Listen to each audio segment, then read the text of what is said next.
조금 가진 것 같으니까 특별히 너에게 샤넬 백을 사주겠다 라고 얘기를 하면서 제가 아까 얘기한 10년 전에 간 샤넬 매장 네, 그때 네. 가서 이제 샤넬백 그때 기억도 이제 정확하게 가격도 기억해요. 460만 원이었어요. 그때도 지금처럼 10년 전. 네, 곧 있으면 가격이 오를 거예요. 지금 사는 게 남는 거예요. 이렇게 막 매장 직원들 많이 꼬셨는데 세월이 많이 지났잖아요. 시간이 그쵸. 많이 흘러가지고 그래서 요즘은 이제 근데 어느새 그게 뭐 1,000만 원도 넘고 막 1,300만 원? 뭐 이 정도까지 하고 있더라고요. 네. 같은 모델이 네.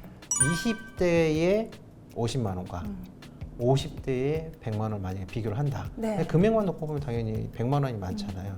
근데 제가 볼 때는 20대가 가진 50만 원의 가치가 훨씬 크다라고 생각을 하거든요. 네, 경제활동을 시작된 지 10년 이내 분들 2030을 특징 짓는 것 중에 하나가 SNS 아닐까 싶은데요. 요즘 줄었다 하지만요. 얼마 전까지만 해도 샤넬 같은 고가품, 뭐 브랜드의 오픈런이 한참 지속했었죠. 샤넬은 오늘이 가장 싸다. 그래서 샤테크라고도 불렸었는데요. 또 트렌디한 제품들을 먼저 사서 되팔아 차익을 벌었다는 리셀러 시장도 한때 굉장히 화제였죠. 과연 경제적 자유로 가는 길에 이 샤테크는 어떤 의미일지 김진웅 NH투자증권 100세 시대 연구 소장님 모시고 오늘 얘기 한번 나눠보겠습니다. 소장님 안녕하세요. 네, 안녕하십니까. 지난번에 그 부자들의 소비 행태에 대해서 한번 얘기를 나눠봤는데요. 네, 그 요즘에 SNS 보면요. 부자들이 굉장히 많은 것 같아요. 그렇죠. 우리 상상력을 뛰어넘는 그 너무나도 많은 고가의 물건들이 네. SNS에 넘쳐납니다. 네. 네, 뭐 4억이 넘는 벤틀리, 네. 뭐 너무 많은데요. 이런 비싼 물건들이 너무 많은데 과연 이렇게 젊은 분들이 돈이 그렇게 많은가? 소비 여력이 이렇게 높은가? 정말 영앤 리치가 급격하게 늘어난 건가요? 어떻게 된 건가요? 저도 사실은 그게 굉장히 궁금합니다. 제대로 자기가 돈을 벌어서 저걸 사용을 하는 건지 아니면 다만 내가 어떠한 그 SNS의 특징들, 그러니까 약간 본인들의 어떤 과시욕 뭐 이런 것들을 위해서 소비를 하는 척하는 건 아닌가? 뭐 이런 생각도 좀 들기도 하고.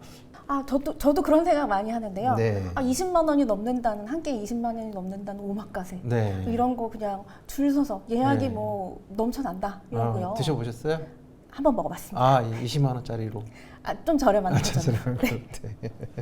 그래서 과연 그게 네. 어떻게 가능한 건지. 그래서 이제 최근 뭐 코로나19 뭐 여러 가지 이제 복합적인 요인들이 있긴 하겠지만은 그 몇 년 동안 그 명품 플렉스, 네. 그다음에 오픈런, 네. 예, 샤넬 매장이 제가 한 10년 전 그때쯤 한번 들어가 보고 아예 들어갈 엄두가 안 났던 것 같아요. 예, 그리고 뭐 하여튼 그렇게 이제 명품 소비에서 나타난 것처럼 그 가격이 계속 올랐잖아요. 네. 특히 이제 특정 몇몇 그 네. 명품 브랜드들은 이렇게 그 가격이 오름에도 불구하고 가격이 오르면 보통 그 우리의 경제 법칙, 가격의 법칙에 따르면은 네. 수요가 줄어들어야 수요와 되는데, 공급 곡선. 예. 근데 계속 수요가 늘어나면서 가격은 또 계속 올라가는 이런 것들을 보통 이제 부자들의 어떠한 그 본인들의 재력을 과시하는 이런 그 행태로 나타나는 베블렌 효과 때문이다. 네. 뭐 이런 얘기들도 많이 있는데 어쨌든 이게 베블렌 효과는 부자들의 과시욕 때문에 가격이 올라도 수요가 줄지 않고 계속 늘어나는 이런 상태를 말을 합니다. 네. 그리고 이제 특징 중에 하나는 이제 지금 요즘 방금 얘기한 것처럼 명품 브랜드 네. 이런 데서 이제 많이 나타나는 상상들이고, 그다음에 이제 백화점 가면 VIP, 뭐 MBG 뭐 이런 용어들 써가면서 소비 금액을 하면은 또 굉장히 잘 대우를 대접을 해주죠. 해주잖아요. 예. 그래서 조금만 더 찍으시면 뭐 무슨 등급이 되세요 뭐 네. 이러면서 자꾸 이제 어떻게 소비 욕구를 자극하는 그런 현상들이 어떻게 보면 이 베블렌 효과에 기인한 어떠한 마케팅 전략이라고 생각이 좀 되긴 합니다. 아, 샤넬 매장 말씀하셨는데 네네. 진짜 뭐 샤테크라고 이제 대표되는 거 있잖아요. 명품이 네. 계속 가격을 올리는 거. 혹시 우리 소장님께서는 네. 소장님 부인께 샤넬백을 선물해 보신 적이 있으신지? 네, 샤넬백. 뭐 제 와이프가 저 몰래 사지 않았다면 아마 없는 걸로 저는 알고 아, 있습니다. 같은 댁에서 거주하시는 게 네. 아닌가요? 예, 그래서 요즘 뭐 몇 년 전에 이제 샤테크 네. 아니면 이제 뭐 롤테크, 네. 시계들 롤렉스 좋아하시는 시계. 롤테크 뭐 이런 얘기들 많이 들렸던 것 같아요. 근데 이제 거기서의 어떠한 그 재테크들 그 접근 방식으로 했을 때 이제 계속 그 명품들의 가격이 오르다 보니까 먼저 이렇게 사 놓으면 시간이 흐름에 따라서 오히려 중고가 됐음에도 이제 워낙 그 신상품의 가격 차이가 크다 보니까 그러면은 이제 뭐 보통 그걸 뭐라고 그러죠? 민트급 뭐 이렇게 거의 새 거 같은 그런 중고 명품들을 오히려 본인이 산 가격보다 또는 본인이 뭐 한 1년 잘 쓰다가 다시 되팔아도 다시 자기가 샀던 돈이 가격을 남는다. 받는다 이런 생각이 그리고, 드니까는 네. 약간 이제 재테크적인 접목을 해서 뭐 샤테크, 롤테크 이렇게 얘기들을 많이 했던 것 같은데 뭐 물론 그 정도의 금액을 가지고 그 정도의 재테크의 효과는 있을 수는 있겠죠. 있을 수는 있겠는데 뭐 제가 이제 제 그냥 그 에피소드를 하나 들려드리면 제가 이제 제 와이프와 결혼 10주년에 네. 진짜 큰 마음을 먹고 큰 마음을 먹고 와이프한테 이제 제가 사실은 결혼할 때 좋은 백을 못 해줬어요. 네. 되게 미안해 항상 마음이 걸려가지고 내가 이제 10년이 됐으니까 내 이제 어느 정도 경제적인 여유를 조금 가진 것 같으니까 특별히 너에게 샤넬 백을 사주겠다라고 얘기를 하면서 제가 아까 얘기한 10년 전에 가는 샤넬 매장 그때 네. 가서 이제 샤넬백 그때 기억도 이제 정확하게 가격도 기억해요. 460만 원이었어요. 그때도 네. 지금처럼 10년 전에. 예, 곧 있으면 가격이 오를 거예요. 지금 사는 게 남는 거예요. 이렇게 막 매장 직원들이 많이 꼬셨는데 이제 어쨌든 그 가격을 보고 어쨌든 와이프는 이렇게 쉽게 이제 의사결정을 못 하는 거죠. 네. 아, 460만 원이면 지금 뭐 학원비가 얼마고 뭐 이런 생각도 할 수 있잖아요. 엄마니까. 이제 그렇게 하다가 결국은 몇 번 방문하다가 포기를 하더라고요. 그래서 아, 내가 지금 이거를 살 수 있는 정도는 아닌 것 같아라고 포기를 했는데 이제 세월이 많이 지났잖아요. 시간이 그쵸. 많이 흘러가지고 그래서 요즘은 이제 근데 어느새 그게 뭐 1,000만 원도 넘고 뭐 1,500만 1,300만 원? 뭐 이 정도까지 하고 있더라고요. 네. 같은 모델이. 네. 그래가지고 그야말로 샤테크인데요. 네, 그래서 야, 그거 세 그때 배. 10년 전에 저도 이제 잠깐 그 생각했죠. 네. 10년 전에 사놨으면은 야, 저거 2배 이상의 가격 효과가 있는 건데 그러면서 와이프 보고 야, 너 그때 샀지 왜 안 샀어? 지금 사고 싶어도 못 사. 지금은 돈 있어도 못 산대. 물건이 없어서. 네, 물건이 없어서 못 산다고 하더라고요. 그렇게 이제 놀린 적이 있습니다. 네. 놀리곤 했는데 이제 와이프가 한 번에 제가 자꾸 놀리니까 뭐라 그랬냐면 아, 그때 안 쓴 돈 우리 여유 자산을 잘 굴려서 그때보다 3배 이상 늘어났으면 되는 거 아니야? 라고 하니까 예, 제가 한 방 먹었죠. 오. 예, 그래서 일단은 뭐 재테크적인 효과라기보다는 제가 볼 때는 단지 그런 가격에 너무 연연하기보다는 본인이 먼저 그거를 소비할 수 있는 여력이 되는지 그런 방식으로 아마 명품 소비는 좀 접근하는 게 바람직하지 않을까 이렇게 생각이 됩니다. 그러면 그때 당시에 450만 원이 부담이었다라고 네. 하면 지금 만약에 1,300만 원, 지금 1,400만 1,400만 원짜리? 원이라고 지금은 하면 정말 부담돼서 못 사는 정도가 예, 아닌가요? 물건만 있다면 맘만 먹으면 살 수는 있습니다. 아, 바로 이게 이제 포인트인 것 같네요. 예, 근데 네. 이제 물건이 없어서 네. 예, 그리고 사실은 그때 한번 그런 것들을 겪고 나면은 네.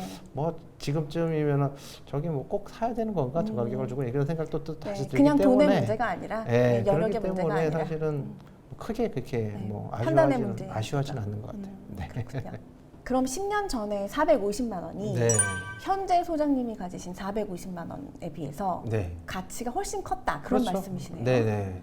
그러니까 이제 보통 우리가 이제 뭐 돈의 가치를 생각을 했을 때에 이제 사람들이 간과하기 쉬운 것 중에 하나는 사실은 자산을 늘려가는 과정에서의 돈의 역할 이런 것들을 생각했을 때 20대에 50만 원과 50대에 100만 원을 만약에 비교를 한다. 네. 근데 금액만 놓고 보면 당연히 100만 원이 많잖아요.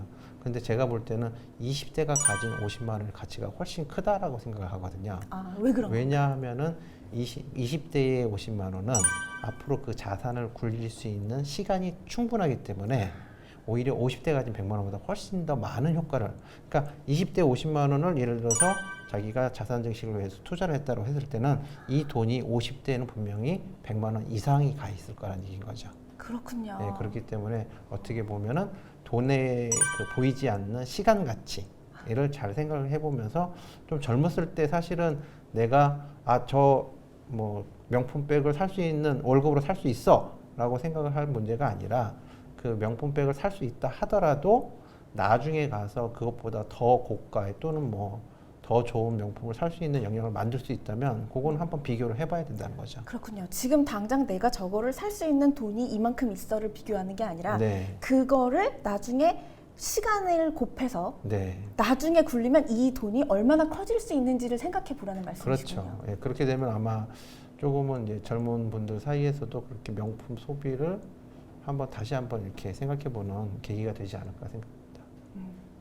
그 최근에 네, 그 모 재벌가 혼외자를 사칭했던 뭐 네네. 사기 사건이 있었는데요. 예, 예. 뭐 벤틀리니 에르메스니 하는 명품을 네. 이제 선물하면서 네. 재력이 높은 수준의 학부모들을 네네. 만나려면 이런 걸 들고 입고 뭘 해야 말이 안 나온다. 예. 이런 말을 했다고 해요. 아. 그러니까 실제로는 소비 여력이 있어서가 아니라 네네. 그렇게 보이고 네. 실제로 그런 소비 여력이 있는 부자들과 같이 보이기 위해서 네. 이렇게 치장을 한다. 예. 뭐 그런 게 있는 것 같은데요. 예, 그러니까 이제 그게 이제 아까 그 앞서 말씀드린 베블렌 효과는 이제 부자가 경제력을 가지고 이걸 이제 대놓고 자랑하기는 쉽지 않으니까 뭔가 이제 소비로 이제 그걸 이렇게 과시하는 이런 효과라고 할 수가 있는 것 같은데 요거는 조금 결이 다릅니다. 요거는 사실은 본인이 스스로 그만큼 경제력이 되지 않음에도 불구하고 뭐 부자의 경제력이 있는 것처럼 보이고 싶어서 하는 어떠한 현상들이 있는데 그걸 이제 파노플리 효과라고 하거든요. 그래서 오히려 어떻게 베블렌 효과는 단지 그냥 그 사람의 경제력을 보이고 싶은 그 정도 욕구만 있다라고 한다면 이 파노플리 효과는 본인이 분명히 그런 영향이 안 되는데 불구하고 억지로 그걸 만들어내는 거기 때문에 오히려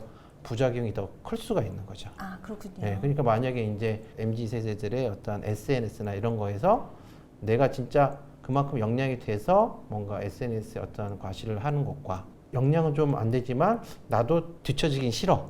그래가지고 같은 방식으로 이제 어떤 소비를 하는 것들은 어떻게 보면은 본인의 경제 역량을 훨씬 더 어떻게 보면 젊어서의 어떠한 미래를 대비할 수 있는 경제 역량을 빠르게 깎아먹는, 갉아먹는 소진하는, 네. 그런 현상이 될 수도 있기 때문에 굉장히 주의가 필요합니다. 아, 그렇군요. 그래서 SNS에 보이는 정말 영앤 리치들이 모두 다 진실된 영앤 리치라서 그런 거라기보다는 네. 그렇게 보이고 싶어 하는 사람들이 좀 많은 또 거다. 상당 부분 존재하지 않을까 네. 예, 그렇게 추정하는 오히려 거죠. 이제 미래의 자산 가치를 깎아먹는 행동이 될 수 있다. 네. 그런데 젊은 분들 이렇게 생각 많이 하시잖아요. 네. 아니 인생은 한 번인데 아, 인생 뭐 예. 있나? 사실 그게 그렇게 듣고 보면 그게 이렇게 잘못됐나? 이렇게 생각할 수도 아, 있을 것 네, 같아요. 네. 인생의 행복은 지금이다. 그 욜로 몇 년 지난 이제 유행어인 것 같긴 한데 네. 어쨌든 그 욜로라는 게 현재 어떤 소비를 선호하는 네. 이제 약간 그런 이제 용어로 좀 느껴지긴 하는데요. 근데 이제 그 욜로의 약간 이제 반대적인 개념이라고 볼 수가 있는 것 중에 하나가 소비에는 그 레칫 효과라는 게 있습니다. 레칫 네, 효과. 레칫이 톱니바퀴 중에 이제 한번 이렇게 지나가면은 거꾸로 돌아가지 않는 아. 역방향으로 돌아가지 않는 톱니바퀴를 레칫이라고 그러거든요. 네, 자전거 체인 그렇죠. 같은 예. 네. 근데 그런 이제 소비의 레칫 효과라는 게 있는데 레칫 효과가 뭐냐면 이렇게 한 번 올라간 소비 수준이 쉽게 내려오지 않는다는 거죠. 소비가 한번 이렇게 그 경험을 하고 나면 그 소비가 주는 어떠한 그 효용 때문에 사실은 그걸 쉽게 포기를 못 하는 거죠.